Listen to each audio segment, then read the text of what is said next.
thing that I look into a newly released lens is usually not how sharp it is or how perfect it is. I mostly look for character, something unique. And if that something unique comes with a great price tag too, then I'm definitely interested. I had a chance to try out the Sirui Aurora 85mm f1.4. This brand new lens from Sirui. It's one of the most budget-friendly lenses, nicest lenses, and cinematic lenses that I've tried in a long time. And yes, I hate that term too, but everybody understands it. So there it is.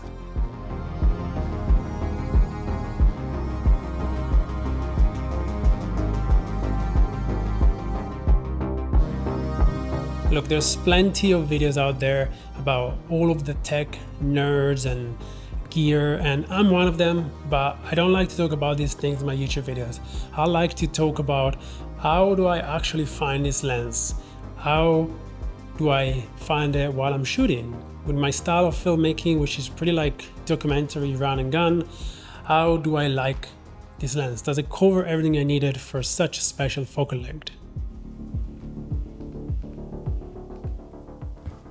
So there isn't really a one answer fit for all kind of thing, to be honest, because with these lenses, it really depends on your style of photography and filmmaking. And for the style of photography that I like to add chromatic aberration. I like to add weird artifacts to my footage, and I think that's actually a plus for video. And that's why I love Cine and vintage lenses, because they have very specific characteristics. With that said, the way this lens copes with Sony autofocus is great. Even though I mostly shot in manual focus because I'm just so used to manual focusing and I love to specifically focus on what I like, so I'm just very used to that style.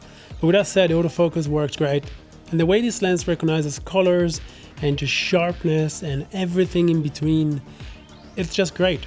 It's just great. I have nothing to say about that. I actually prefer these lenses compared to many other lenses that I tried before. When it comes to photography lenses, one thing that I always say is that they're just too sharp for video, but in this case, this is perfectly sharp that you can soften it with a black mist filter, which by the way can come with a package if you buy this lens right now, or just add halation and bloom in post-production. In the end, probably my favorite feature of this lens is how easy, compact, and just great of a lens it is. You can just throw it in your backpack and take it away.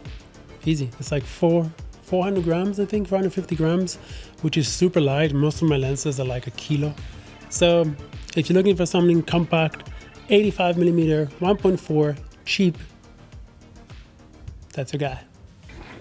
So one issue that I actually see with this lens is that they only announced the 85mm by itself. There's no 24 or 24 to 70 or, it's just one focal length, which is great to start with. But if you're shooting video like me, it can become a little bit challenging, because if I'm shooting video with a 24-70, for example, from another brand, and then I mix it together with the 85mm from Sirui, you might get different colors, different sharpness, different looks, different chromatic aberration. There's so many things that can come out not the way you want it. So that's definitely something you'd have to keep in mind, because when I'm out shooting with friends and we share footage, and if I'm shooting on like a Cine or vintage lens, for example, and then I get footage from like a photography lens, it's always challenging to get the same color and get the same looks. With that said, if you do check out Sirui's website, they call this lens the master of portrait. I mean, at 85mm, we all know it is probably the best lens to shoot portrait because it represents the face features the best way. The compression, the focal length, everything looks good in someone's face.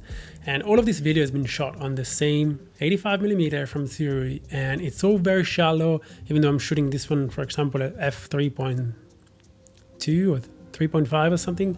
So it's all very shallow, but it's such a long focal length that creates this beautiful separation between me and my background either way. So probably should have gone out and take some photos, but I don't really take photos anymore. So I wanted to stick 100% to what I do best. And I tried it for video. And honestly, why did I call this video the final cinematic lens? Well, I just feel like this lens is pretty good for everything. And with that price tag of $500, anyone can just buy it and put it on the camera and go around and shoot with it. And it's great for photos, it's great for videos, but the things that I like the most is actually that it's not perfect. It has this little different things that other photography lenses you just have, and to me they're not attractive. I honestly really like the look that comes out of this lens, and when compared to a competitor that I own, like the Sigma 85mm f1.4, well, honestly this really recognizes color, and the way it just like creates the image to me is a lot more pleasing, and especially it's half the price and half the weight, so there's that too. So if you do want to check out the Surrey Aurora 85mm f1.4, there's a link down in the description. Thank you so much for sticking around. Leave a like and subscribe, and I'll see you guys in the next one. See ya.